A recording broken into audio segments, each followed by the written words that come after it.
Pictures up, last looks.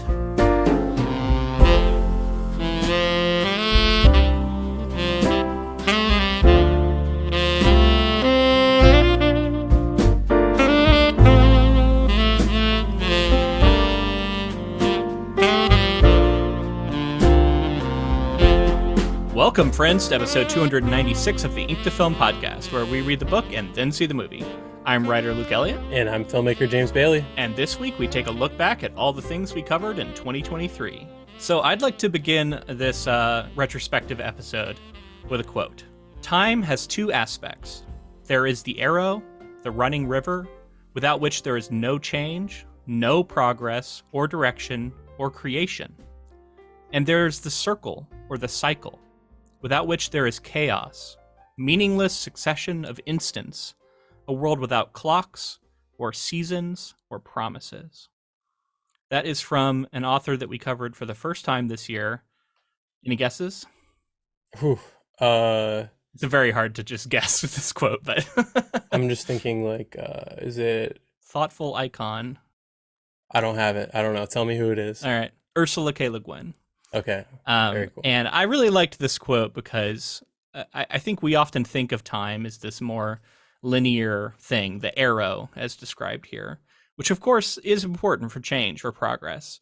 But I also like the idea of the cycle and how the year does have seasons, and we do circle back and upon ourselves and have a moment to like look back, and that's kind of what these episodes represent for me. They're these points where it stops, and then at the start of a new season, it begins anew, right? And I guess that's as good a time as any to announce that we are going to return for our 8th season, as we're putting a cap on our 7th season here and taking a look back. And it's just fun, I think, to do these little moments and to take stock on things and think about everything we did this year. Yeah, I like it too because it's that moment of reflection. It's a time to feel grateful. You know, I think like looking back, I get caught a lot in the hustle and bustle of my industry and just life, decision making, family, all this kind of stuff. And you don't realize until you can look back at it that like you were enjoying yourself. There were fun things, there were tough things you went through and maybe you overcame. But this is a nice one, a nice way for the podcast specifically to look back at what we covered and kind of be proud of it. Put a bow on it, move into the next season kind of refreshed and, anew in a way. Like you said, like, things change, but they kind of stay the same sometimes. So let me outline this episode for you, listener or viewer, if you're on YouTube. In case you're listening to this for the first time, we are going to talk about what our worst read was of the year. So the book that we enjoyed the least. And then we are going to talk about our best read. So we're going to go to either end of the spectrum, what we enjoyed reading the most this year. And for all of these, we are looking only at things that we covered as a podcast and that we covered this year. Not that were released this year as far as like being a 2023 book or film, what we happen to cover. After that, we will move into our watches or adaptations. So we will do our worst adaptation, our worst watch, followed by our, crown jewel of the year, the thing that we both thought was the best adaptation. It doesn't have to be the same, but we're each bringing our nominees. We always invite people to let us know their picks as well. So if you are on YouTube and you can comment, let us know each of your picks, whether or not you agree with ours, all of that kind of stuff. We're interested in hearing from you. And that'll be the outline of the episode. But first off, I just wanted to ask you, James, how your year was. How was your 2023? It was a big year. I got engaged this year as a major Congratulations. Life event. Yeah. That's right. So, that's to a my huge sister. Deal. How To dare your you? sister, Caitlin, yep. So, no, I'm glad. I'm happy for you too. Thank you. And just overall, it's been a year of like growing up, I think. Things that have been in the 5-year plan are now like being enacted and that kind of thing where it's like things are coming to fruition. You have to make new goals and kind of like figure out where you're going to be for the next 5-10 years and what you want to work towards and what's important. So it's a year that I'll look back on with a lot of fondness, and I got to work with a lot of really creative and cool people this year, professionally and just in my personal life. Like I have some new closer friends, and Yeah, like I said, I feel really grateful at this time of year, and I'm thinking about like trips we went on. We went to New York together. That was fun Yeah, for, just like a podcast connection there. Things interestingly tend to connect to the podcast in weird ways. Like projects that we cover become relevant for one reason or another, or something's coming out around that time. So it's always like this time capsule. These episodes help me look back at the year and become this time capsule of like, oh yeah, that does remind me. This movie does remind me of this thing that was happening in my own life. yeah. So overall, good year. Everybody's safe and healthy, which is a huge deal. And yeah, I just continue to think like, how can we improve the podcast? How can we keep Mm, this thing going? yeah, and we'll touch in on that at the end because I have some goals for the podcast, and we'll revisit that. And honestly, just speaking of the podcast, like these episodes help me look back and put things into context because sometimes we do great stuff early in the year, and then towards the end of the year, and I'm thinking about my best, like I've forgotten that that was even this year. And so it helps me to like look back and think about it in that context, right? And pit them all against each other in my mind is kind of a fun exercise. So yeah, excited to get into that. Just personally for me, this was a strange year. I know at the end of the last episode, the last looks episode, 2022, I was very excited about the querying process. And unfortunately, I don't have anything super positive to report. I mean, there are things that are potentials, right? I have some fulls out. I'm waiting to hear back on some things that could be potentially exciting, but this has been a year of like paying my dues in a way that I guess I was hoping I didn't need to do still, but I apparently I did. And it's been a kind of a grueling process. It's been a um little bit of a reality check of like how difficult it is right now trying to break into this industry. And I believe in this book still. I really do. And I'm determined to find the path for this book that is going to fit it, and I hope that that will be a traditional route, but maybe it's more of an indie route, because maybe the book is more of like a weird indie film. You think of it in the film way of like not every film is going to land with a major studio, right? Like they're just not looking for that, and that's kind of what the big five are right now. They're kind of the major studios of writing, and they have particular things they want, and maybe I can maybe I can find a way to pitch it to them that will work. Maybe I can find an agent who's willing to help me develop that and willing to look at my book through that lens, or maybe I need to go more of an indie route.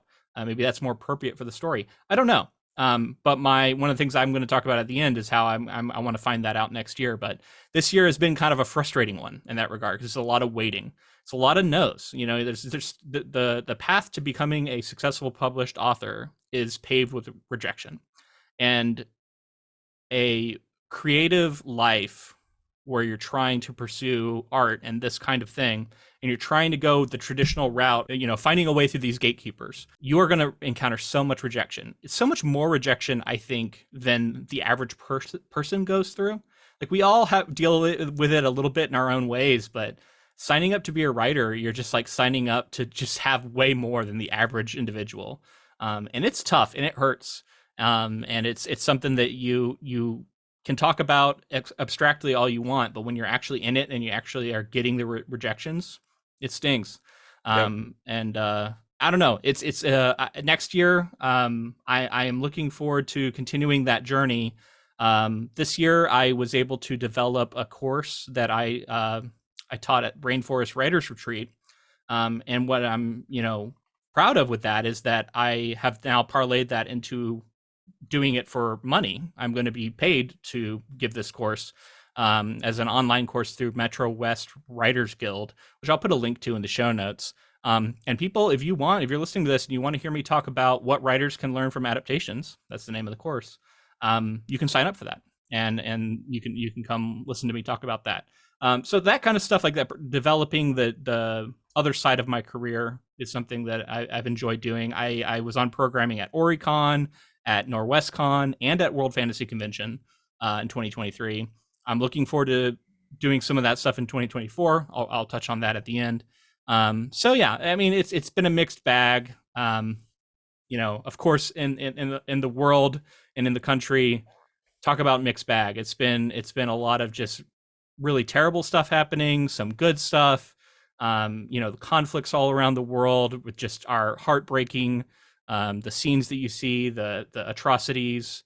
Um, it's really tough, and I know I really hope for peace going forward. And even as I think we're entering a year that's going to be rife with a lot of conflict, I'm hoping that cooler heads can prevail as much as possible. Globally, it's terrifying seeing innocence brought into conflicts and just in general, like it Yeah, feels like we get as a society, as human beings, like we just find ways to separate ourselves from other groups and like it's really heartbreaking because it's one of those things that you want to think that we're going to unify and create a utopia at some point, but it just seems yeah. so far away right now.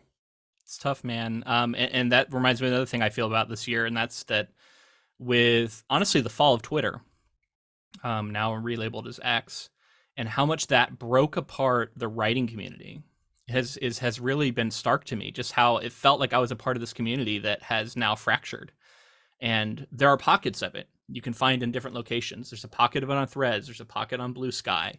A lot of it went to Discord and to like these smaller circles, but that's harder for new writers to get into. And it's just very fractured and fragmented in a way that I didn't even I took for granted how it felt like we were all in the same place for a while there. So I'm hopeful that we can find that again. We got to get into our main course here, and that's actually doing our reviews of the things we covered. And what an interesting year it was, honestly. We pivoted more to video was something we did.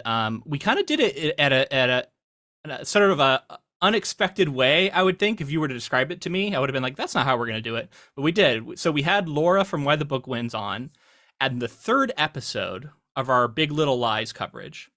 And she's a YouTuber now, and she's pivoted, I think, fully to YouTube. I don't even think she runs her podcast as audio anymore.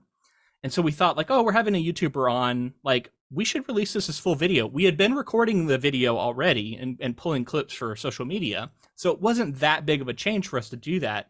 And I think we liked the idea of throwing it in there when it was like a little bit less pressure because it's the third one and no one would be expecting it. But that's what we just started then, and we started doing it for the rest of the year. It ended up being, I think, about half the year where we actually did full video content, and our YouTube audience has been growing. And so that's been kind of an unexpected pivot that we did this year, but has been working out for us. It's funny, in last year's last looks, we talk about wanting to do more video stuff, and we were doing more social media stuff, but the Yeah, pivot to full video and like full YouTuber kind of stuff was kind of daunting to me. And I will admit, you said that it was kind of an easy pivot. It was there's some things to consider, especially when it comes to the edit and things like that, but it's like I think it's been worth it. I think it's yeah, been we've seen a lot of growth there. It feels like a lot of people are consuming podcasts in that space. And agreed. as Yeah, much as I don't think everybody wants to see my mug all the time, it yeah, it seems like there are some people who do. So yeah. Well, I for the longest time was skeptical about podcasting on YouTube because I was like, who wants to watch a video that's like an hour long or plus or hour and a half? But then I was reading about it and realizing that people kind of categorize podcasts separately than just your like standard YouTube video. Standard YouTube videos do tend to be in that shorter 20-minute range.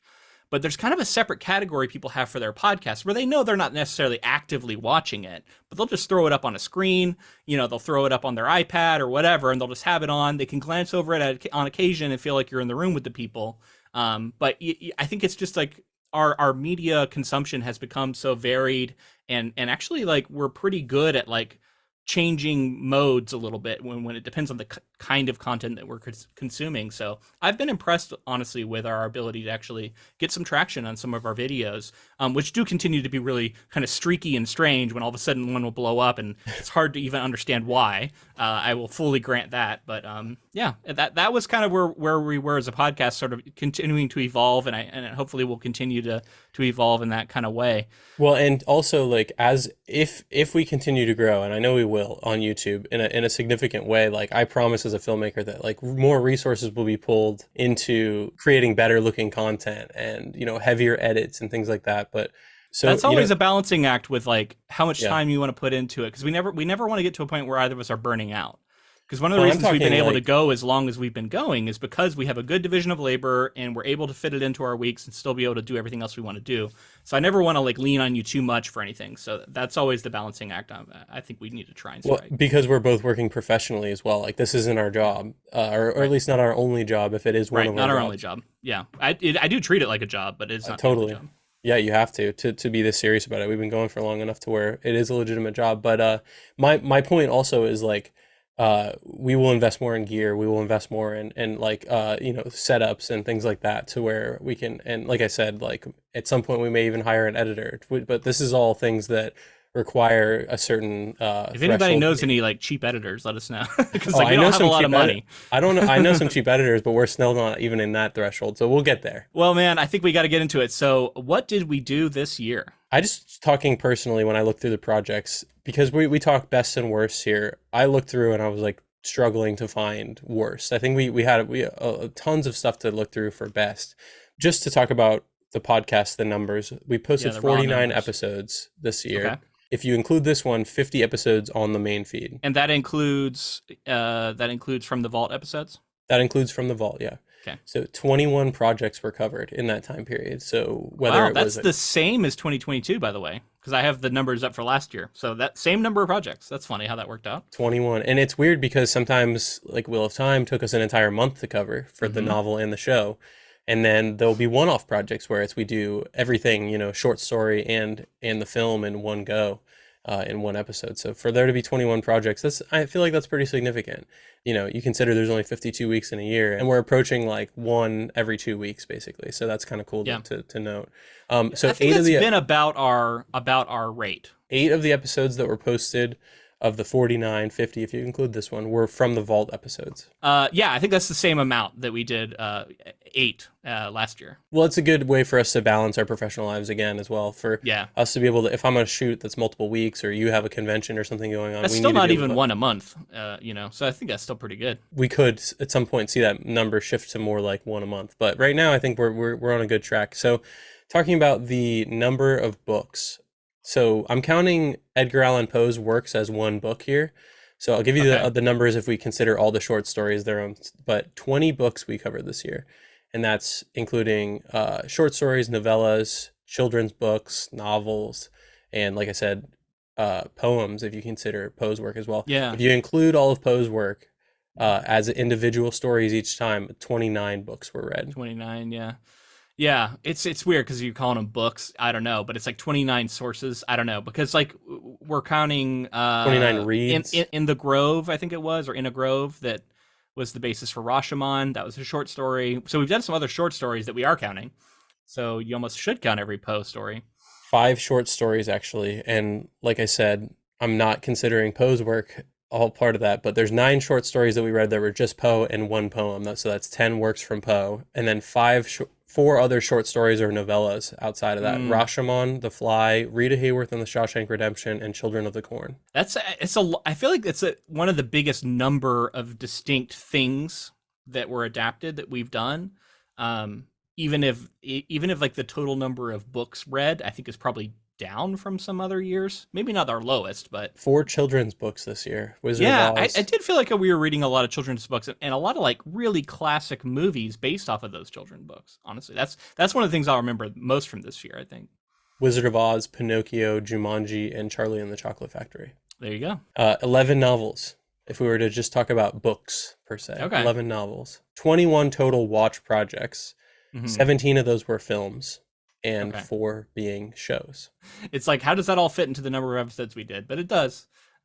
We just cover we cover overlapping things sometimes, multiple episodes of TV and one Well, episode of our show and yep. that kind of thing. Multiple short stories. And the other thing that kind of changed it this year too is there's more total projects that were watch projects than read projects, and that has to do with the fact that we did Good Omens 2 because we've already read the book, the only source Yeah, material that and it was exists. kind of not even. It was almost a follow up to the book Yeah, rather than that. Yeah, but it felt necessary to follow up on because I absolutely. still really like that show a lot. A lot of fun with that project, honestly.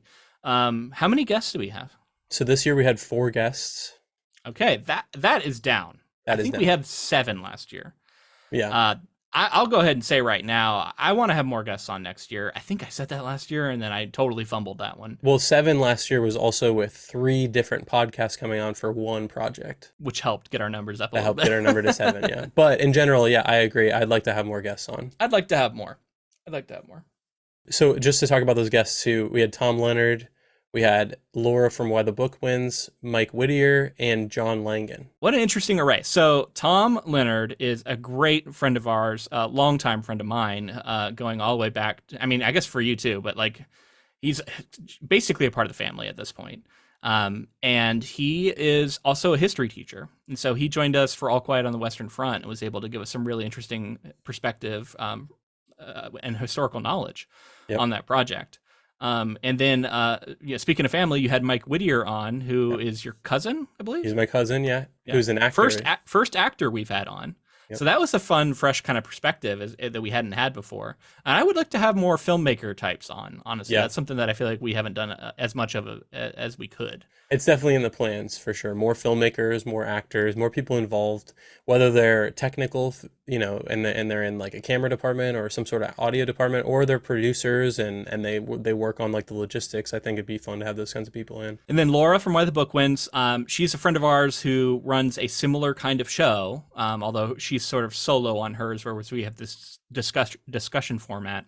But she's great to have on. She understands what we do in a way that is always nice, because that's usually the challenge with guests is like conveying what our show is and what would be expected of them, and what kind of opportunity it is for them as far as like getting their own stuff out there, because like we're not talking about their work as much as we're focusing on a different bit of work. But it's always fun when we can get somebody who kind of gets it and comes in and knocks it out of the park. And speaking of that, John Langan, I thought was fantastic and such an interesting writer. I did get to read The Fisherman this year. Yeah. One of the novels I read outside the pod. And it was great. And it was I didn't finish it until after we had him on, but Same. Yeah.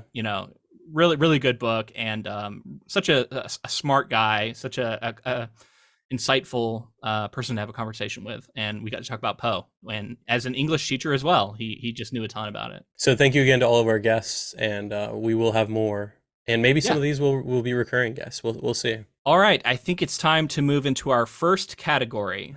We like to kick things off with our most surprising category. Now, as we go through these, remember, we haven't heard each other's picks, so they're new to us. I have a couple honorable mentions for this category, and then I have my choice. And so for this one, most surprising, we kind of leave it up to us as individuals to decide what that means. But it has to do with, for me, it always has to do with expectations and then what I get. And that's where I get my choices. So my honorable mentions, first one is The Big Little Lies book by Leanne Moriarty. I was surprised by how much I liked this book. I kind of expected to like it, but like I was really taken with it and how well she blended the comedy with the darker subject matter. It caught me by surprise, and honestly, I really enjoyed it. And then the other big surprise, that again, these are my honorable mentions, so they're not my pick, was the Twilight film. I had that as one of mine as well. Yeah. Okay, that's one of yours. Is that your pick, or is that an honorable mention? That's my runner up. Yeah. Okay, yeah, and for me, it was a surprise. It was my first time seeing it, so I'll get that out there. And I expected this to be absolute dog shit, and it's not. It's fine. Like it's an okay movie. It's nothing that it's not in my top picks of the year. Nowhere even close. Right. But it's not as bad as I think I had like made it up to be in my mind, and my expectations were it was going to be absolutely excruciating to watch, and it wasn't. Mm-hmm. So yeah, it was surprising in that regard. Still not my main pick. Yeah. So the reason it's surprising to me, I had already seen it. I'm familiar with it. I think it's just surprising, and I like to get creative with some of the topics we give ourselves. It's surprising because of how much fun we had with it as a podcast. Like if I considered what I thought an episode of Ink to Film looked like about Twilight and the film specifically, I didn't think it would be that much fun, and I was just so surprised that it was kind of a joy, and our listeners liked it and got involved, and yeah, it was cool, and I think we will return to that series at some point. Agreed. I actually do have one other runner up though. Okay. My runner up for most surprising was Knock at the Cabin. It surprised me in the way that it wasn't what the original source material really put in my mind.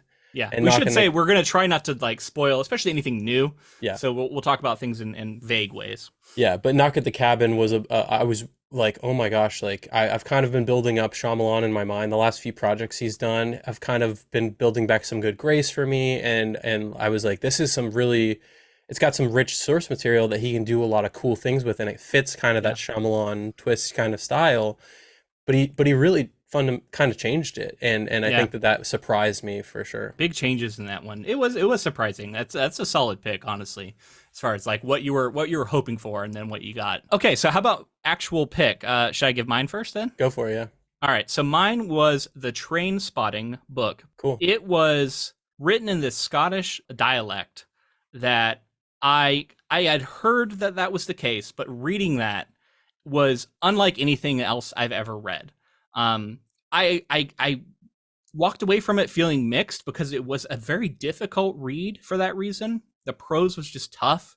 I listened to the audiobook at the same time as reading the physical, and it helped me so that I could kind of understand how stuff was being pronounced. But even so, it's full of all of this dialect that like I don't know what it means, and it doesn't really help you.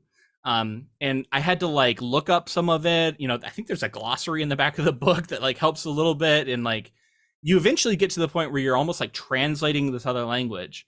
There's certainly a fun element to it, and that's why it's not necessarily like a bad read. It was just a surprising read. I was not expecting to have to go through all of these hoops to be able to even understand what was happening. And I've never read a book like that before. So that was a unique one to me. Yeah, I liked it actually. I considered putting this as one of my runner-ups for best read because of just how it kind of encompasses and like gives a great perspective on that culture that I'm not really a part of. That I think is, it doesn't exist as much anymore. I think or as far as I know, it's kind of a culture That subculture, you that mean, specific counterculture? subculture at that specific time. And yeah, it just screams 90s to me in a lot of ways, and I really enjoyed it, and I considered, like I said, putting it in the runners up. All right. So what was your choice though for most My most surprising? surprising was Flanagan taking many different Poe stories that are disjointed and, well, they're not disjointed, they're just unrelated, and then making them related in a show called Fall of the House of Usher that we covered on Netflix. Yeah. Um, it was just so, I couldn't imagine taking all of those works, like I said, unconnected, connecting them, having this overarching theme, and having like the Raven and Fall of the House of Usher be like sort of the main, or and also Cask of Amontillado be Yeah. like The pendulum. Like there's a lot of them that are. but those are kind of the main framing devices with like individual stories Yeah. like Yeah. that are like sprinkled throughout. Yeah, but he rolls into Mask of the Red Death and The Pit and the Pendulum and Telltale Heart. Like all these like iconic works are all somehow in the same thing. Yeah, I can see why you choose this one. I had high expectations and it met it, and in some ways exceeded that. It was almost going to be an honorable mention for me in my best watch of the year. I liked it that much, but ultimately, when I look at it compared to some of his other work, I don't think it's quite to the same level. And if it's not quite to the same level as some other stuff he's done, it couldn't quite crack my best watch of the year because there's some huge standouts that we'll get to as we continue to progress. But I like that pick as the most surprising. Give it a little bit of its laurels because it was a really interesting adaptation to cover. A lot of fun, and yeah, I agree. The way he was able to synthesize all this different stuff into one show, pretty astonishing. And I've heard a lot of people come up to me and be like, "Oh my gosh, have you seen?" Talking about the podcast and that kind of thing, adaptations, asking if they've seen, if I'd seen Fall of the House of Usher. I think it struck a chord, and I think people really enjoy this as kind of its own work at this point. You know, it's because it's like the Poe-verse now. Yeah, yeah, man, I'm so interested to see what Flanagan does in the future. He's got so many things that he's in the potential to do. Like he's going to maybe do a Dark Tower for Stephen King, and we can Still talk moving to forward when with we that, get as far as I to know. our Yeah. looking ahead stuff. He's just such an interesting filmmaker, and his ability to adapt is actually pretty impressive. So next up, we're going to be tackling our worst read of the year, but as a little bit of a palate cleanser in between these two things, I just wanted to outline where we were downloaded this year as far as stateside, top 5 states. Just briefly, last year, from 5 to 1, we were downloaded in Oregon, Washington, California, Florida, and Texas, number 1. We've had some realigning, and I think one newcomer. From 5 to 1, Number 5, Maryland, newcomer, first arrival on the list here. Yeah. I don't know who I know in Maryland, but I'm glad they've been listening. That's the nature of the internet. We don't know them. We But don't thanks know for him. listening. Followed by Oregon, which is where I live. So it makes sense that it's in the top 5. But yeah, number 4. Number 3 is Texas. Number 2, California. And all the way up to the number 1 spot, Florida. So Florida really coming with it this year. And that was across both YouTube and all of our audio was Florida was way up there on both. I was kind Great. of surprised to see that. Yeah. Shout out Florida. That's where I'm at. Yeah, it's where we're both from. It's where Yeah. you're at currently. It makes sense that it would do well there, but like again, we're talking about big numbers of people on, the internet, and it's like for some reason Florida is getting Yeah. There's some big, shown our videos. I don't quite a know. few cultural hubs: Orlando, True. Tampa, Miami. Yeah. I Yeah, think maybe people are there's some sort of geolocating thing where it's like, oh, this show is being produced in Florida, so we're Yeah. going to show it to It's people in just there. I it's don't just know. the ultimate guerrilla marketing. I slip little business cards in There you people's go. in people's pockets when they're not looking. So. All right, so let's get into honestly, it's kind of it's like a sad category for me a little bit, but I feel like we need to do it, and that's the worst read of the year. Just because I like being positive, Yeah, but of I think course. it's also good to look back and say what really didn't strike a chord, and that varies from year to year. Sometimes it's like a runaway. This one was awful. Other times, it's kind of tough. I do have a dishonorable mention. Me too. Yeah. It is my runner up. It's not my worst pick, but I felt like I needed to sort of nod at it. And honestly, I feel a little mean, but I'm still gonna do it. So mine is Twilight by Stephanie Meyer. We just How talked about dare the you? movie and How how dare you? it wasn't that bad. And honestly, the book isn't that bad either. It's not as bad as I was thinking it might be. Yeah. But ultimately, it is. I think I called it junk food while we were reading it. And it's not that I didn't have an okay time with it. It wasn't entertaining, but like it is pretty poorly written. And the writer brain that I've developed over the years, there were so many things that were just bothering me as I was reading it. That it's hard for me to like ignore that. In a year where I read it, I kind of got to put it at least on as a dishonorable mention. The vampires are going to come for you, man. They're going to descend on you. I know that.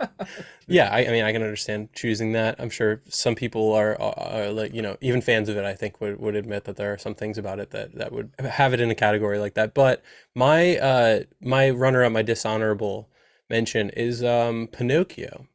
Yeah. And Okay, I could see that. I think there's a theme with my worst reads this year.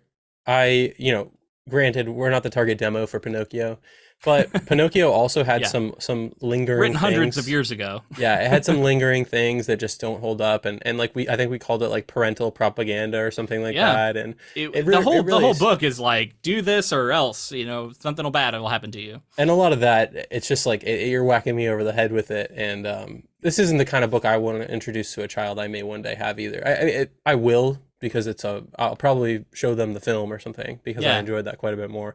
But absolutely. the book kind of it's aged poorly, I would say at this point. Hmm. Um, I almost considered that one like it was borderline, but because we did the version that had the Gris Grimley art in it, Absolutely, it kept it out of it for me I because I can see really that. like that art, Yeah, and that kept it from being my worst. that's actually a good Yeah, consideration. I might yeah, that art is really cool and unique, and it's because of really that, cool. I maybe should have shifted that out, Well, like you said. But we're sticking with it. We're yeah. sticking with it. So anyway, there's a bit of a theme to my worst reads, and maybe it's not All right. fair. And there's a bit Thinking of a I might know where you're going with yeah, this. there's a bit of recency bias with this one as well. Charlie and the Chocolate Factory by All Roald right. Dahl. Yeah. I It thought you it might go all the way back to Frank Baum, our other children's book we did, but you went with Charlie and Chocolate Factory. Okay, Charlie and the Chocolate Factory, because we talked about some of the problematic elements and things that just didn't hold up for sure. me. I said there's a bit of magic in the story, and I don't necessarily think that this is like an absolutely terrible story, but the elements that are terrible are pretty bad. And again, I would maybe show the film to to a child that I maybe one Yeah, day have rather than this story. that's fair, man. Yeah, that one it has some things that did not age well even after it got revised, right? Yeah, And we've talked about that's an interesting history of as far as like the history of that book and changes it's yeah. undergone.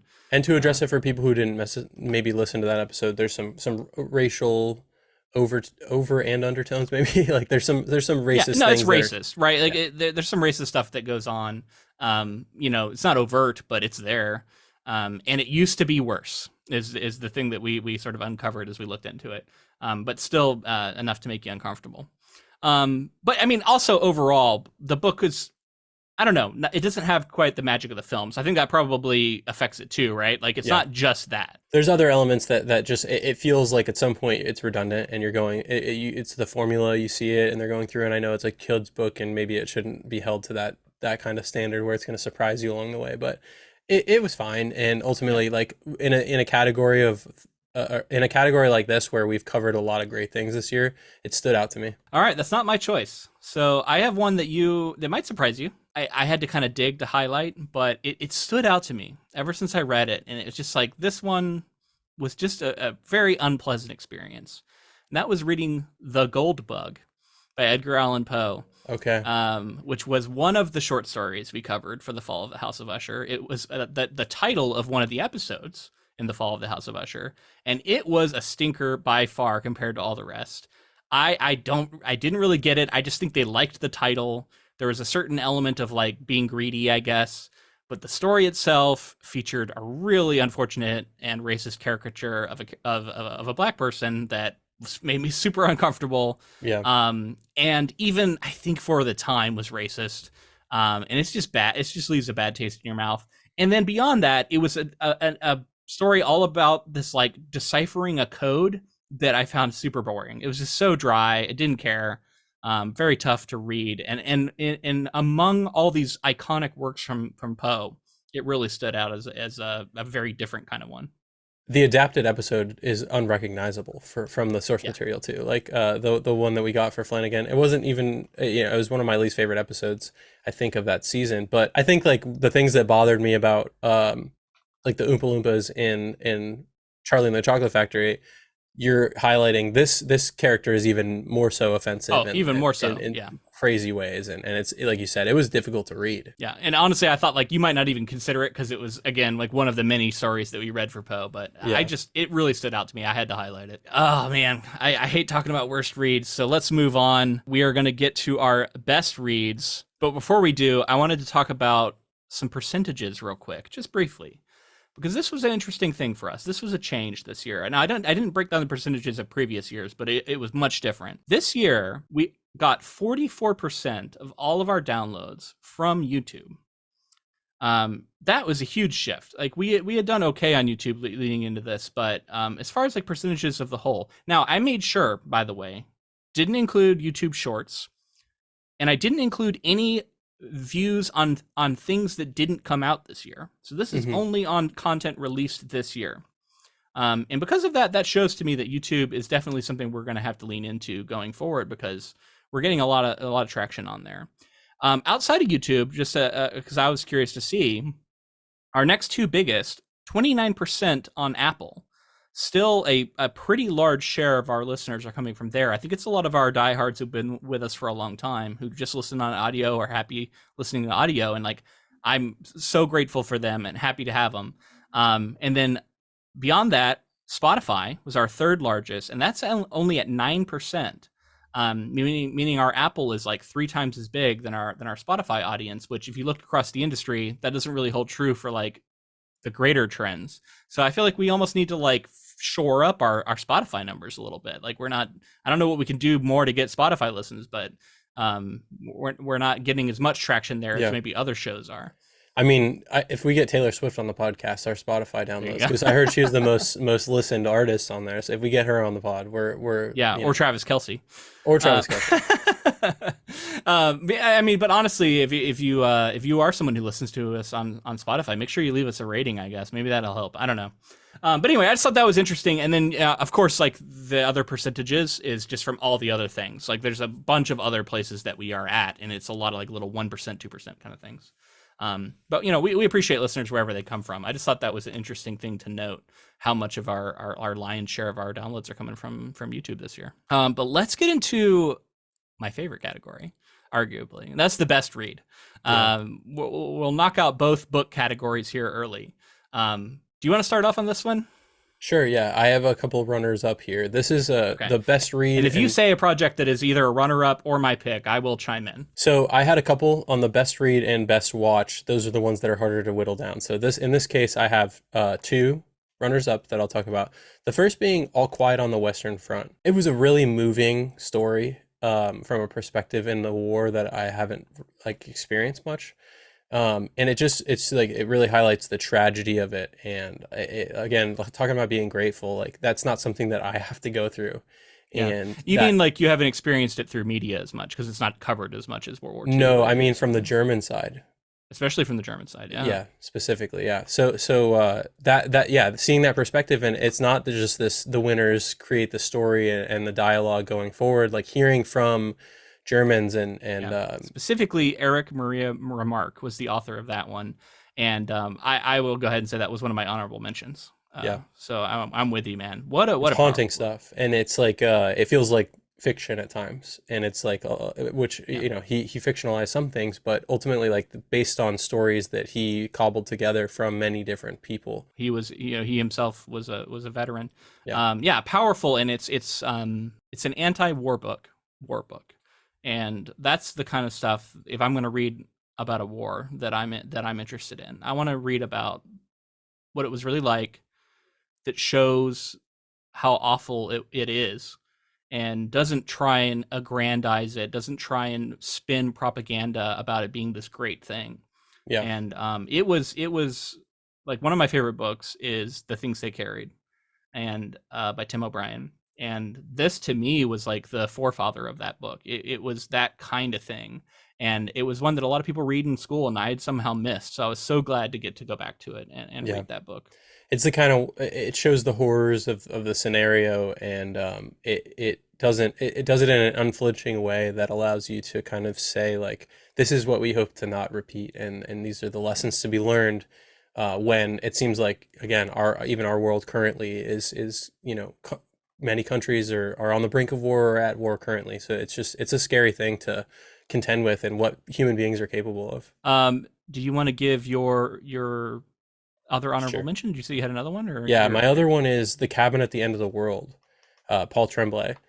And this story is awesome. This is why it was surprising to me that Shyamalan, that adaptation didn't end up just like in my favorites of the year. Uh, it was so cool the way that he navigated the possible supernatural entities and the idea of, uh, you know, what it means if, without spoiling, what it means if you believe something or if you don't, how that Yeah. can affect you and how that can affect your perception and your decision making process. And just that a lot of terror in the book, a lot of heartache, some like really low lows, but some really high highs. And low lows, I mean, I don't mean as like a bad thing. I mean as Yeah. like terrible things to read that are that affect you. This is one of my other honorable mentions as well. I wanted to have something that was like pretty recent too be represented in this category, and I agree, man. He somehow made like blind belief and blind faith into this villain, into this force, even as he presented what is so appealing about it to people. And he didn't say like, "Oh, this is so dumb that they believe this." He Right. gave a lot of evidence, right? And it's like so cleverly written. I was just so impressed with it, and that's a hugely divisive book, by the way. Whenever I talk to people about it, like a lot of people really don't like that book. Yeah. There's one specific thing that sticks out. Yeah. Yeah, there is. There's a point where a lot of people, I think, threw the book across the room or put it down. It's not even my favorite book I've read. I think I like Head Full of Ghosts more from him. But man, it's a really good book. So I had to give it an honorable mention as well. Wow. Okay. So should I give my top choice? This might be the year where we go 3 for 3, all the same. Maybe I have But a it sneaking depends on where you suspicion. went. Yeah. Let you go ahead first, and Okay. then I'll say if it's the same. Okay. R.I.P. Cormac McCarthy. We lost him this year, and we got to tackle The Road. And this is one of my favorite books, I think. I absolutely love this book. As dark and bleak as hell as it is stunning. And that episode that we did on it, it's like you can tell because I read like 10 passages, I feel like, in that episode. because they're devastating and they're the kind of thing that you just want to like sit and stare out a window for 5 minutes after you read them.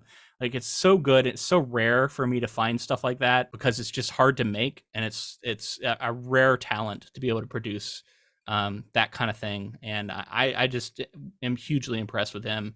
And yeah, I have to give it up for The Road and Cormac McCarthy this year. Best read That of the was year. that was my best read of the year as well, The Road. Unanimous, We man. did All it. three. Yep. If we do the same thing with the watches, that's would be really stunning. This might be the first time that we've done it at all for either category. We may I'd have have to go had back and look. Yeah, we may have had top choice. the top choice the same. Yeah, Yeah, correct. but both honorable mentions being the same. Wow. Yeah. The Road, yeah, it affected me deeply. It came at a time when I was dealing with loss, and like it was, oh my God, it was heavy. And it's just a story. It's, we lost Cormac McCarthy. The way that he writes prose, the way that he breaks conventions, the way that he is so poetic and so thought provoking. That book really really took me on a journey. And yeah, it's definitely my favorite read of the year, and I'll return to that book for sure someday. Yeah, absolutely, man.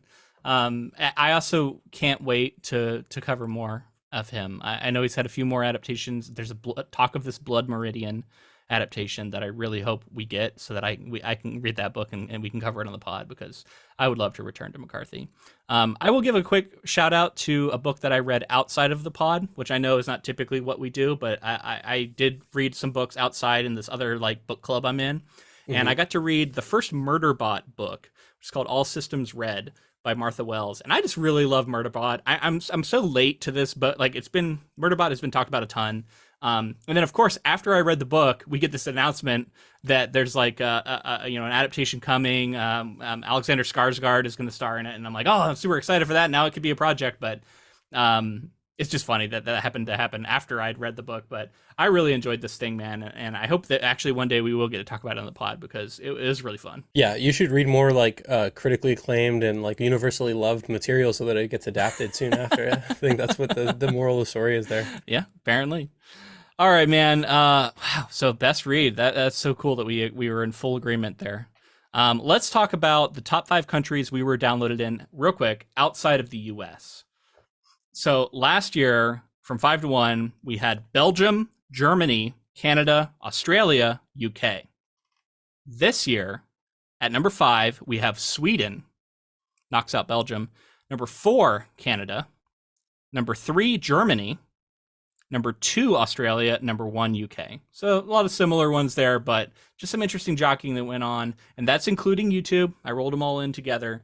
But yeah, it's fun to see Sweden sort of come crashing into the top 5. I say it every year, but it's mind blowing to me. Just knowing that there are people out there from many different cultures that are interested in hearing what we have to say, and again, humbling. I say it every year. It's a humbling experience, and I appreciate it. And someday we'll do Ink to Film live in all those countries. Yeah, that would be. Let's do it. Dream come true, yeah. So Yeah, if money were no object, yeah, sure. yeah. Love that. All right, man. So now we got to get into our worst watch of the year on the film side, the worst adaptation we saw this year. So Bummer. do you want to start off on this one? Yeah, this is a bummer. Yeah. I'll give my dishonorable mention, and Dishonorable mention. Yeah. it's not aggressively bad, but it's something that I look back on, and it's an outlier, I think, in the stuff that we watch, and that's the adaptation of The Lathe of Heaven. Oh, And interesting. this Okay. comes down to, I think, again, expectations. And like when comparing to a source, I think that it's a bit unfair because it's kind of a made for television version. Yeah. It's got clearly like maybe the lowest budget of anything that we covered this year at the time. It was made for broadcast. Viewing it was like difficult. There it was like a pretty terrible version of it that exists out there at this point, as far as like viewing qualities.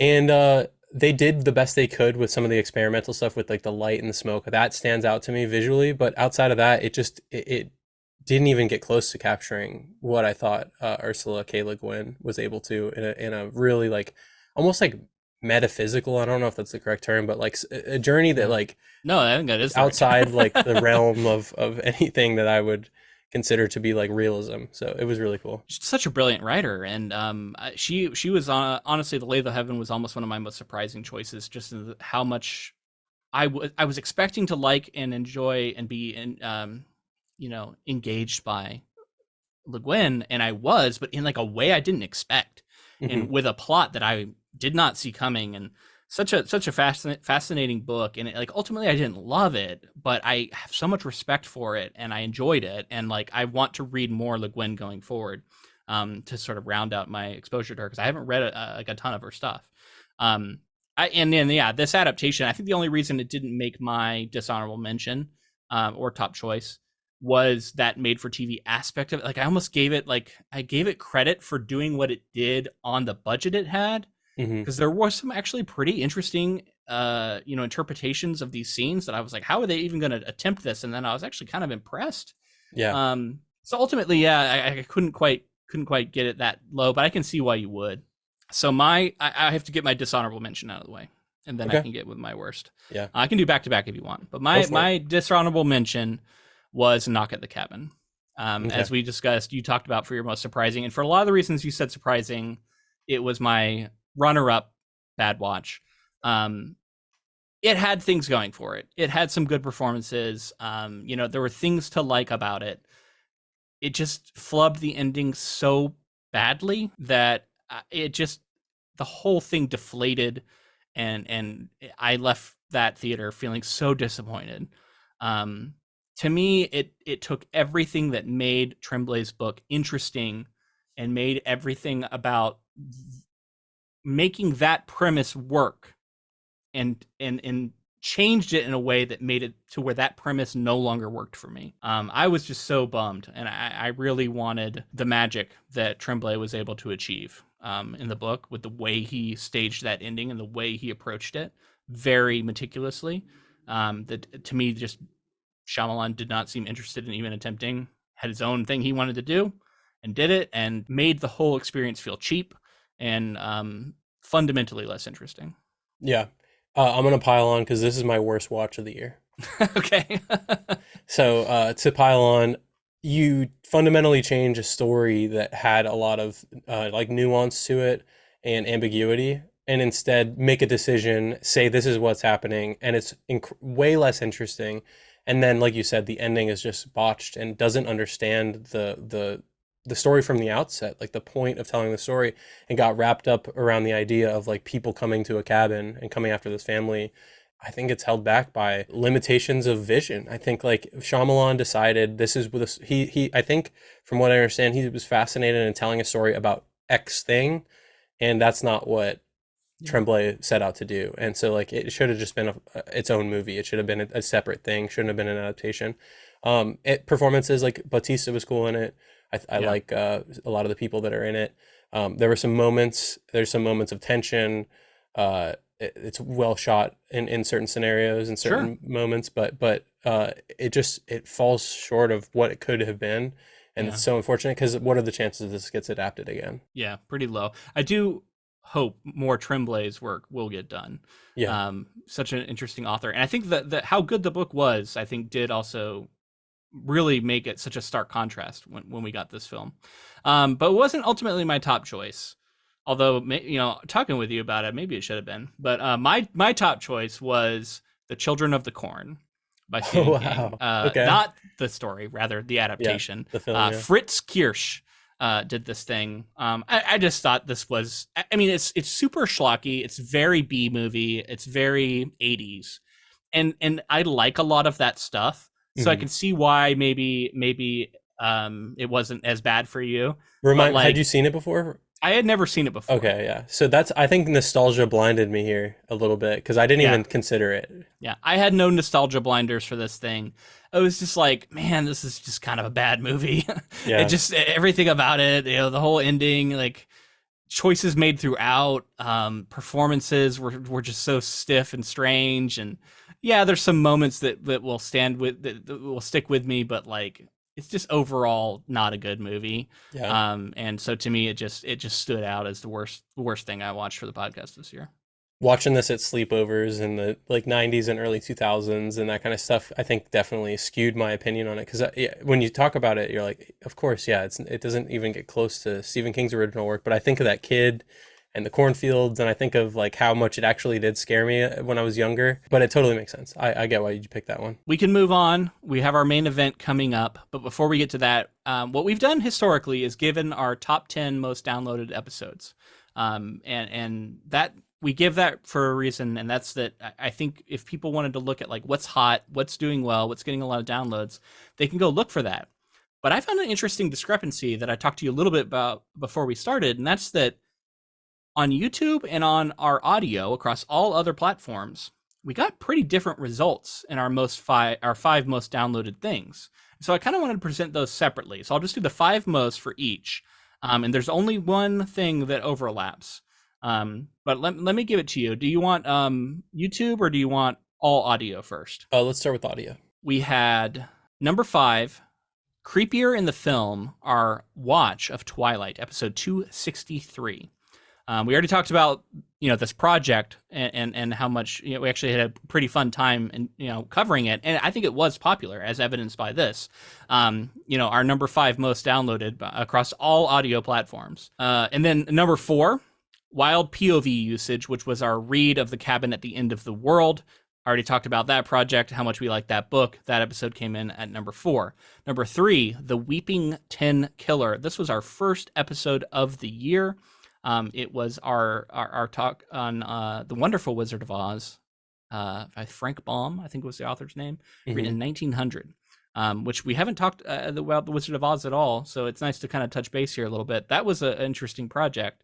And yeah, followed up by number 2, introducing the world of color. The Watch of the Wizard of Oz is our number 2 most downloaded on audio. And that was a super fun one. Got to get into a lot of film history stuff that was fascinating to talk about. In 2022, last looks, we talked about wanting to start the year with a bang, and you mentioned Rashomon. We mentioned a few other things here and there, but starting with Wizard of Oz it's huge. I mean, just like monumental. When people think about classic film, it's like one of the first things that jump into their mind. And it was cool to get to talk about it. I also like that how long an episode has been out. We can see in the data that like it gets more downloads as it goes on. So it's not like right when it comes out, everybody sees it and then doesn't check it out for the rest of the year. It seems like especially on audio, we have a bit of a tail. All right, and then our number 1, which is actually the only episode that overlaps with our YouTube audience as being a top 5. Number 1 was our Twilight book episode, Junk Food in Literary Form. So cool. Twilight book, number 1 most downloaded on audio. It was our number 5 on YouTube. So let me real quick give you our YouTube rankings. So number 5 was that one. Number 4, Poor Devils Like Us, our read episode for All Quiet on the Western Front. We already talked about how powerful a book that is, and how much fun we had covering it. Our number 3, Going Beyond Katniss, our watch of the Hunger Games, which we haven't mentioned yet, that we covered this year. It's another, like, if you look at that, there's a lot of similarities between Twilight and the Hunger Games, both doing well, but different ones on different platforms. Cool to see that doing so well. And then number 2 and number 1 are Going Away, by far our most popular on YouTube. And not even like they're like in our like mid tier, like 30th on audio. So it's really interesting to see how much these episodes took off on YouTube. And that is our 2 episodes on Good Omens. Our second episode on Good Omens 2, which was episodes 4 through 6 of the show, that was our number 2, only surpassed by number 1, our Good Omens 2, episodes 1 through 3. These ones by far and away most popular on YouTube. They did really well. We had like 100 comments on each video. Like I might be over exaggerating that a little bit, but we got a ton.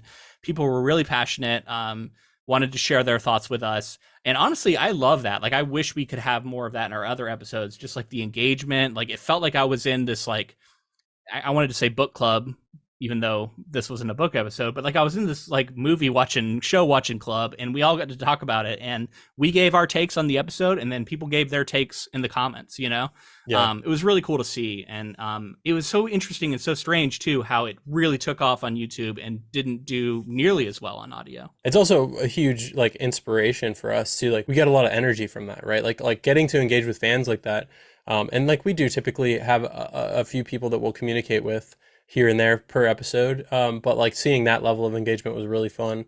And yeah, just following along with how well it was doing, and people were really clicking into that. So I think it's safe to say those episodes I think are awesome. I'm pretty proud of almost every episode we put out this year, but it's Yeah. definitely safe to say we'll be back to more good omens when Yeah. that show comes back. Announced, by the way, confirmed that they are coming back for a third season on Amazon.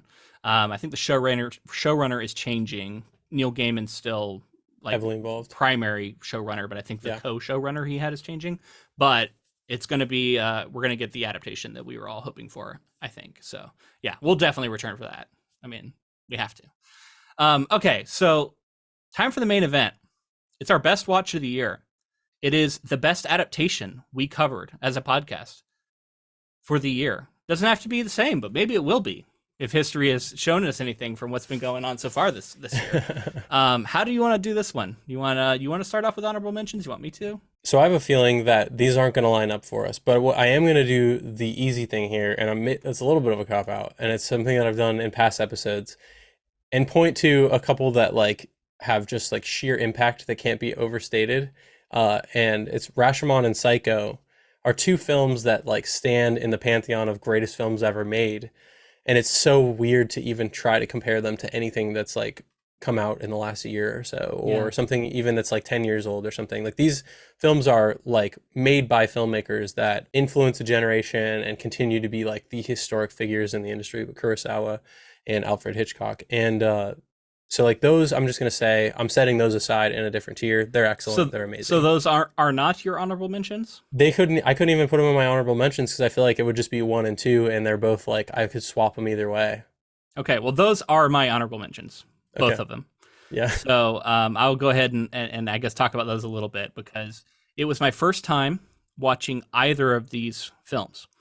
Had a great time with them both, and I got to appreciate the historical context for them through our coverage. Um, Obviously, Alfred Hitchcock, everything he's done for the horror genre and just for film in general. And then it's Akira Kurosawa, who I had never watched. I don't know. I'd seen one of his films before, but like I think you said Yojimbo you had seen, right? Yojimbo, I had seen Yeah. before, but like getting to just really study the filmmaking and the And not a Rashomon samurai effect, film. Yeah, not a samurai film. Rashomon not as effect. him, and just seeing the level of filmmaking on display from both of these filmmakers, yet it being so long ago, it's really impressive to me, and it really kind of shook my sense of like what was being accomplished in film at those time periods. When you see this, you're like, oh, okay, this was being done. Both incredible, and they were both my honorable mentions. Okay, cool. I'm glad that you highlighted them in those categories. I feel like when those come up, I feel like they're in a pantheon that I can't even rank. It's just like, yeah, that's obviously the best thing that you're gonna cover that year. Yeah, So they my weren't my mentions, pick though. yeah. So my honorable mentions, I'll just name the two. I really have three or four. Well, no. We can't do this many. No, I'm not going to. So this is what I would say. Trainspotting was one for me that stood out this year as an honorable mention. That like just Danny Boyle doing that like really interesting, energetic '90s filmmaking thing that he does here with the source material, and then crossing over with Ewan McGregor into this medium, and the way that like it's so connected to the energy of the book, like the editing, the way that he shoots it, the way that it feels like grungy, and it feels like it's Yeah. being put together in that way. And then we found out in our research for the film that like it was shot in such a short period of time, and a lot of it was like guerrilla shooting in ways where they were maybe weren't even necessarily allowed to be.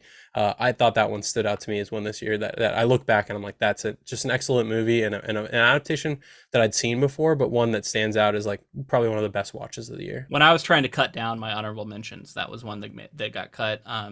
Really, really interesting film. The use of color stands out to me, and how he was able to find beauty in a lot of these like really gross moments, and gross sequences, and then like truly leaning into the gross at other times. So don't get me wrong. Yeah, a really, really well made film, and fascinating subject matter. Yeah, that counterculture, that fu to society that I think is important to have every now and then. I really enjoy that. So my other honorable mention has to be All Quiet on the Western Front that we watched on Netflix. I felt like the filmmaking that was, and again, an international film. So like it was being adapted and told by German filmmakers, and I think that that's really important and really cool.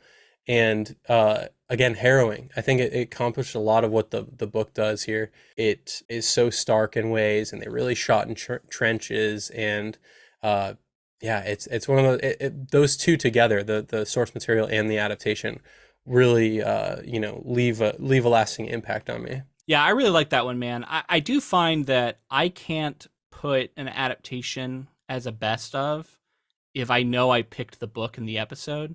Yeah, And I know I picked the book for this one because I sure. really, really liked Remarque's book, and I preferred it to the version we got, as good as it was. Hmm. So to me, that can't take the top spot. So that was not one of my honorable mentions. So maybe we have the same one. I don't know. Should I go ahead and give my top choice? Yeah, give your top choice. All right, number one, and maybe people will not be surprised to hear this, because I know this movie has a really good reputation, and that's The Shawshank Redemption, Frank Darabont. That was my number one choice. I think I even called this episode "Masterpiece of an Adaptation." Yep. It is. It's just a fantastic adaptation. It's everything you want in one. It like captures the spirit of the book. It improves on some things that were shortcomings. It reimagines things for film, that works best in this medium, and then it just makes a striking, heartwarming story that's harrowing at times, but ultimately uplifting. You walk away from watching this movie feeling good. It's like a prison movie, so you wouldn't think that would be the case, but man, is it a memorable experience. And I know a lot of people talk about it as their favorite movie, and I could totally see why. I don't know that it's my favorite movie, but man, is it a good adaptation. And when I thought about the best that we watched this year, even with a year that had Psycho and Rashomon in it, it ultimately had to be this one for me. I love it. Yeah, I'm glad that you highlighted it because this is one of the ones that I actually left off my runner-up list. Okay, I thought for a moment we were gonna align on everything, and I was like, we can't do that. That's okay. I'm Yeah, actually kind of people are gonna glad that you've think we're chosen something cheating. else. Yeah, Yeah, right. yeah. So Shawshank, yeah, I mean, shot by Roger Deakins. So it's just like Right? it's Yeah. these shots that are so excellently blocked, and you're getting to understand in some scenarios like how isolating this prison can be, and others how expansive it feels when you have people who are in your corner, and just like the scale of the story, how it goes through decades, and it's giving you. You're seeing this is somebody's life, and when you start thinking about people who are incarcerated and maybe even wrongfully so, Yeah. uh, or rightfully so, like what it can do to someone. And Yeah. yeah, I think it's just a Well, beautiful just film. just it, yeah, because it criticizes the prison complex, the prison system in our country, which is so important to do, I think, and to something we should always be analyzing and looking at, and saying what are we doing to incarcerated people, and Yeah, that a lot of that comes out of the book, but was even further highlighted in this. even diehard Stephen King fans, I think, would say that this adaptation is possibly better than his source material in this case Yeah, too. And maybe yeah, some and I had fun with the book, but it did not rise to this level. it's excellent, and then the performances are so good. Moving into my best watch. I maybe I have a guess, but I'm Yeah, so you want lost. to I'm try to like, guess, or you want me to just tell you? yeah, you go. I feel like I don't want to steal your Okay. thunder by guessing it, so you go ahead and say. So it's my best watch of the year, right? So it's the thing that speaks the most to me, and like it's a filmmaker for me that means a lot to me. It's a medium that means a lot to me. When we were in New York, I went to the Museum of Modern Art, and like Pinocchio, stop motion Pinocchio this year, 2022. It is enjoyable for everyone. I know they say like this about kids movies all the time where it's like it's good for the whole family, but this is genuinely like there's darkness to it.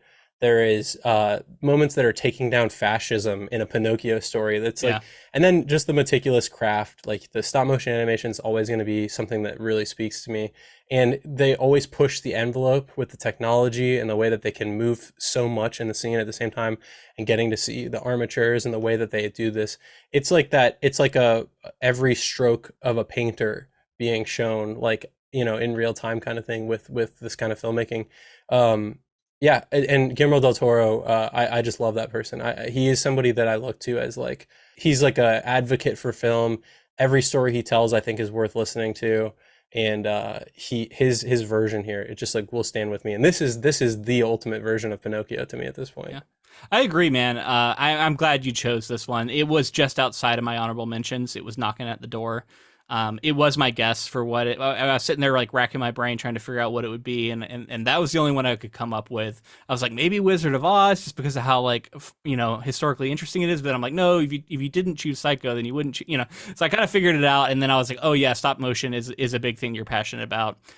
I don't know why. I guess it's something about it being a children's movie, even though it does appeal to all audiences. I think like I just personally can't quite compare that to something like Shawshank, or it's like, or some of these other like Psycho, and like even Psycho and Rashomon, I think I'd put above it. It just, as good as it was, it just didn't quite rise to that level for me, but it is a really good one. And I stand by that too. Like this is the version of Pinocchio from now on that we should be showing people.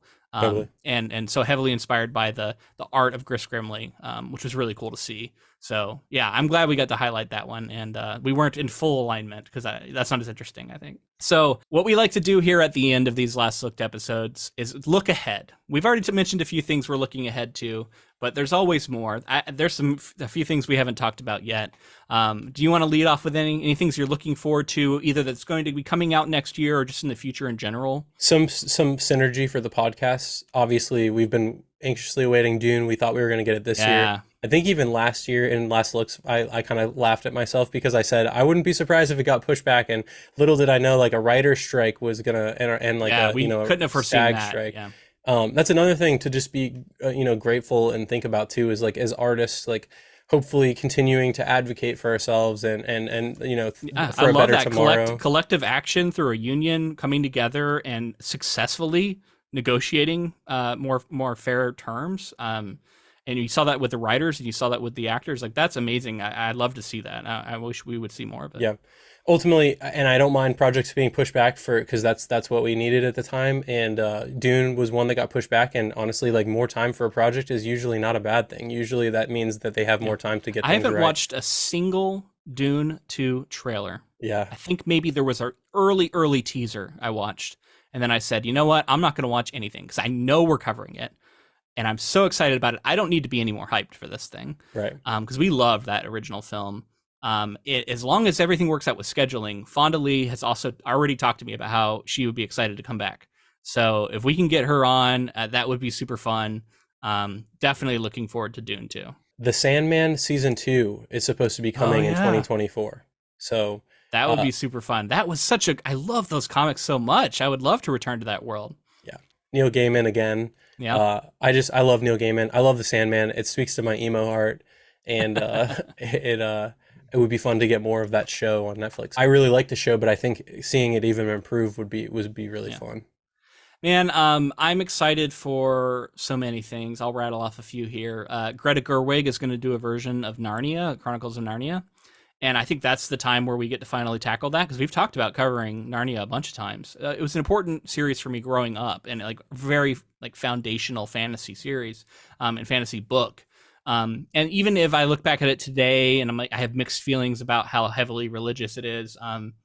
It's just like, it's one that I think it's going to be fun to talk about. And Greta Gerwig is such an interesting filmmaker. To see her come and do a Narnia thing, it's going to be really interesting. So yeah. I'm down. She's awesome. Love her. Yeah. And then another one, and I don't know if you've actually watched all of this. Maybe I think you saw a few episodes, but the Interview with the Vampire Show confirmed for a season 2. I don't know if it'll come out next year for sure, but I think it's supposed to.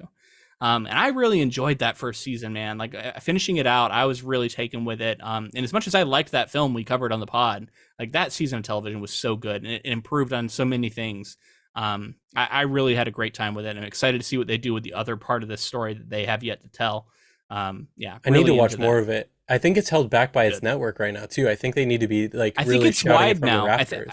think it's I think you can see it on like Hulu or something now. Like it's easier to get now after a little bit, or maybe it's on HBO Max. I'm not sure, because I know more people need to have access to that, and I enjoyed it, and I'd like to see more. It seems like it's one that got like good word of mouth, even though like it wasn't getting a huge amount of traction early. I think it built as people were like, this is actually really good. And I totally agree with that. I think it's fantastic. It's some great performances. Really daring choices made with the changes made to the characters that I actually think worked out really well for the story. Awesome, yeah. I have one that I was reading about in research for this episode. And you probably, I almost guarantee you know something more about this than I do, but I was reading about the 3-body problem. Yeah. And that's getting an adaptation. So that's the double D's. 3-body problem is a book that, like the guys who did Game of Thrones. Weiss and Benioff. I always get their names mixed up. Yeah. And so I have misgivings, and is how I feel about this. And then also like the author is I have some misgivings about some of the things he said in the past. Oh, wow. Okay. So I feel complicated about this, but everybody I know who read this book seems to really love it. It is one of those like modern classics of science fiction that you hear about a lot. So it's one that we could probably tackle and just engage with the controversy head on, like we normally do, like present it for the audience. Just because we're covering something doesn't mean we're endorsing it. But there is also, you can get into some strange areas there. So I think it's one we'll cover, but I'm not committed to it just yet. I kind of have to see. I think I saw trailers out. I didn't watch it, but something that I saw that was It's like a okay, teaser. I think I did watch it, and it looked okay. It sounds like something, just based on the premise, I was like, that sounds like something that we could have a good conversation about. Absolutely. I'm gonna mention another film that's been in the works for a while, and we've mentioned on a Last Looks before, Eggers' Nosferatu. Yes, and I think that's coming out next year, and that's absolutely something we're going to cover. Like, we just have to. And we've already talked about the way we'll do that, which is read the original Bram Stoker. We will watch probably a version of probably the Coppola version. Coppola, Dracula, and then we'll watch Nosferatu, and then for a bonus episode at some point, we'll cover the original Weimar German Expressionism 1930s-ish Nosferatu I think that's the way to do it. We'll see. We might reappraise, but at the very least, that seems like a path forward for it. I would love to get just super deep into Dracula and see all these different versions, and then Eggers is such an interesting filmmaker. I watched The Witch for the first time this year. Yeah, just blown away. Such a cool, and the idea of this being like it was his debut, right? Like I was so taken with it. Yeah. Really interesting filmmaker. I'm so excited for that. I point out a couple things that they're not necessarily new. Some of them are, but things that we're looking like. I'm looking at next year and I'm thinking we probably will cover these because they're high on our list, right? One we've talked about is Poor Things, which I think is out right now. And I know we've talked about wanting to cover that probably early in the year at some point. Absolutely, It's one that you're really interested in. I don't know a ton about it, but it seems really cool. Yorgos Lanthimos is probably, if I counted on 10 fingers, like my favorite working directors, Yorgos Lanthimos is probably in there. Cool. He's got a really interesting look at. And I know nothing about him, world. So yeah, fascinated to check that one out. We talked about doing Solaris, and that's a filmmaker that I Tarkovsky again have heard of a lot. Yeah, Tarkovsky, like I've heard of, but like I don't know if I've ever seen one of his movies, and like I feel like I got to like round out my film experience, and I think Solaris, being this like sci-fi novel that's really well renowned, I think is a perfect way to do that. He's in that same pantheon I put up with like Hitchcock and like a Kurosawa. Tarkovsky is like that revolutionary for his time, and his films hold up today. They're mind bending in some ways. And I got two. I'll just say quickly that I think would be cool ones to do, and they've been on our radar for a long time. One is The Prestige, be a return to Nolan. It would be a really fun one, I think, to get into for him. We haven't really have we gotten to do like a primary episode on Chris Nolan? Like I was going to say return to Nolan. What? Yeah, because I was thinking about Memento. Oh yeah, okay. Which we did. That's early Nolan. Yeah, that was early Nolan. I think like Nolan, like more in his powers here, I think would be interesting to get to. And then I'm drawing a blank on the name of the author at the moment, but I know it's an author we've been wanting to get to. So I think that's a potential one we could do that I've been wanting to do. And then, of course, we're going to do Stephen King. I think Misery might be a top my list of Stephen King adaptations I want to get to. It's always possible that we'll also cover another one, because sometimes we do multiple King. But that's one that I really want to do. Yeah, it's been high on my list for a while. I like that movie. I really want to start talking about Misery. I mean, we say this every year. We have yet to do it. It's almost a meme at this point, but Adaptation. we got to do Adaptation at some point, right? I think Adaptation, if we find... Maybe it's our last episode we ever do. I was about to say that. I think if we find ourselves in a scenario where the podcast is winding down and we're ending it, Adaptation's the final one. But then that's like almost sad, because it's like... we have to put it off, and like no, I'm kidding. I almost want to get to it before that, so I don't want to commit to that. But maybe I don't know. This podcast is never going to end. Like, what are we even talking about? Maybe not. I mean, as soon as they stop making adaptations, there's also one I'll just shout out. I don't know for sure that we're going to cover it, but it just got a little trailer, and I was reading about it. Sounds really interesting. It's called Spaceman. It's got Adam Sandler in it. I don't know if you saw this trailer. I did hear about that trailer. I haven't seen it. Yeah, and it's like him in like a serious role, but just the premise just sounds so fascinating to me. It sounds like the kind of sci-fi premise I'm really into. Who's normally much more dramatic is also in the film with him. I'm forgetting who. I don't think I saw any maybe other, the filmmaker or the something. other cast or something. Yeah, I don't know. I don't know. Yeah, there's so many good things, man. We already talked about Murderbot too with Skarsgård. Like, there's so many things I'm looking forward to. Dark Tower, yeah. Well, let's talk about personally. What are we looking forward to in the new year? Just briefly here. Yeah. What is there anything you're looking forward to in 24? We're wedding planning, so Yeah, we'll I'm see looking if forward we're to going to it. yeah, we'll I see mean, if I'm we're hoping I'll be invited. yeah, I think you might be. We don't know yet if it'll be 24 or 25. We're leaning towards 24, but we'll see if we Yeah, can get everything together for that. And then just in general, continuing to work on my own, filmmaking career. I work a lot in the commercial space, and I like working in narrative as well. And I've been doing more narrative stuff. But as I've said, literally listening to our last year's coverage of 2022 Last Looks, it's expensive to get stuff made in this industry, and you have to really find backers. You have to find financial backers, and you have to find people who are willing to work with you um, in scenarios that aren't necessarily like the highest profile gigs and things like that. So I know a lot of people who are willing to do that, and so I'm looking forward to like working on more personal projects, and then just in general, like being grateful for the people that I do work with. I've found myself in a sphere that of people that I really enjoy and who are very creative and like enriching in that way. Other goals I want to definitely push to get um, the podcast growing on YouTube. yeah. I want it to grow audio in the audio form, and I don't know what that looks like. I'm starting to think about like joining podcasting networks and things like that, and just starting to like feature on other people's podcasts. But there's a lot that goes with that, and There's I a really, lot. Yeah, yeah, there's a lot that goes with that, and I would prefer to maintain as much control as we can, and we that's the will thing. maintain Yeah, control. But overall, just like it's really fun seeing the podcast grow and more people come to it. And we're really blessed in the fact that like we get a lot of good feedback, and it's not we would get the occasional trolls, but like people seem to really enjoy the podcast, and that it's a passion project for us, but it's also yeah. it's helped us in our individual careers, and it helps us to continue studying this stuff. It sounds, I mean, I'm in the world of academia. It sounds like you're also jumping into that with being A little an bit. instructor of a sort. Yeah. But that everyone's always changing and evolving, and that's what these kind of episodes made me think about is grateful, and also just like continue to change and continue to push ourselves to Yeah. pursue these artistic things. The history of our podcast has been one of iteration, I think, and we every year we always try and figure out little ways we can shift, little things we can do to improve, and we'll continue to do that. And I have some ideas that we'll talk about in our off season planning that we do. And yeah, I agree. I think getting to 1,000 subscribers would be an awesome milestone to hit. We're I think getting pretty, I mean, like relatively close to it. We're I think at 675 as of recording this, something like that. So yeah, if you are listening to this and you haven't subscribed yet, make sure to do that. Personally, I just want to like keep the faith and keep working at what I've been working at for this book, but then also not getting too caught up in the clerical paperwork. I mean, it's not paperwork 'cause it's all digital, but you know what I mean. The submitting, like it's a part of the writing life, but as someone who like, I have ADHD and I'm able to sometimes hit this like hyper focus on things, and it's like both good and bad.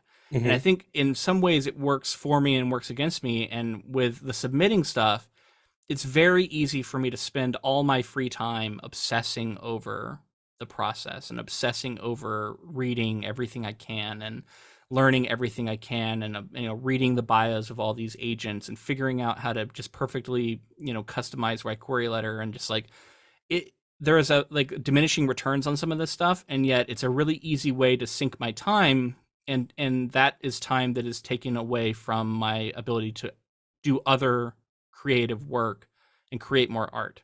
So one of the things I want to try and do is, while I maintain that and while I maintain the process, I want to make sure I'm giving myself time and putting energy into creating more new material, um, because that's like the path forward, right? And as artists, we should be working on new stuff, and I want to be working on new Yeah. stuff. I have been doing some, but like I want to do more of it. It's So funny. yeah, It's funny that you mentioned that too, because I was having a conversation with my fiance Caitlin about how like I find myself thinking back to 2023 and thinking like I did a lot of things this year that were good for me, but also weren't necessarily the things I wanted to be doing at the time. And like that's, I think, a push towards like enjoying everything, like doing the things you want to do and just saying like fuck it, and kind of letting go with some things that you can't control. That's definitely Yeah. like I don't, that's kind of a vague thing to say as like a goal or resolution, but what you're saying kind of spoke to that. I don't know, that thing that I'd been thinking of as well. Yeah, I see what you're getting at there. The other thing I'm looking forward to in this year is I am planning to attend Worldcon in Scotland, Yeah, and that's gonna I'm be really cool. excited to go there. It's just I've never been to anywhere in Europe, much less Scotland. But as a big fan of their whiskeys, and as a big fan of a lot of stuff over there, and like my family history goes back to Scotland, so I'm excited for that reason too. I just think it's going to be a really cool trip, and then getting to wrap in a Worldcon, which is always a really fun convention to go to. At the same time, it sounds like a perfect thing for me, and I really hope everything works out for it because it's a big sort of daunting trip to plan. But I am very excited about it. I also have found out that I'm going to be on programming again at NorwestCon coming up in a few months here. I don't know exactly what panels yet. I have submitted my my panel interest survey thing, but I know I'll be on a few, and they sound really interesting. So I'll be sharing that as soon as I get that returned, and I know what I'm going to be on. So I'm excited to continue to develop that part of my career too, and like being in public appearances and talking on things. And I would love at some point to get us both to a con together, Yeah, because we need to. honestly I think we could probably both be on some panels, and people do live recordings of their podcasts at a lot of these conventions all the time. I always see it and go like, man, that could be ink to film. I don't know what a live version of our show looks like, but Yeah, we could figure something out, I think. we could. Yeah, it's funny. Like I have a podcast, and still there are times where I'm like, people don't want to hear me on paneling, do they? But like, I should be more comfortable with it. Step out of my Yeah. comfort zone a little bit, and it would be fun to do a convention together and get to experience like doing something like that, and also just like going and meeting people and like getting to hang out with like-minded people at a convention like that. Yeah, I think it would be great. I'm gonna push you towards it, and hopefully Yeah, we can find some way to do that at some point yeah, here. Um, I mean, beyond that, man, I'm a little bit nervous about 2024. It's a year of a presidential election. It's going to be a rough one. No matter how it turns out, I think it's going to be a difficult one. It's going to be a difficult year. I think there are going to be some real rough patches ahead. I am nervous. I am nervous that the left is going to not be able to unite in the way that I think is going to be required to overcome this fascist threat to our country and to our way of life. Um, I worry about that, but I also want to remain hopeful, and I am determined to fight, and to do what we got to do. There's too much on the line, right? Every social issue we talk about, like bodily autonomy for women, like there's so many things on the line. The ability to just have a democratic country at this point is on the line, and I think that we got to keep that in perspective.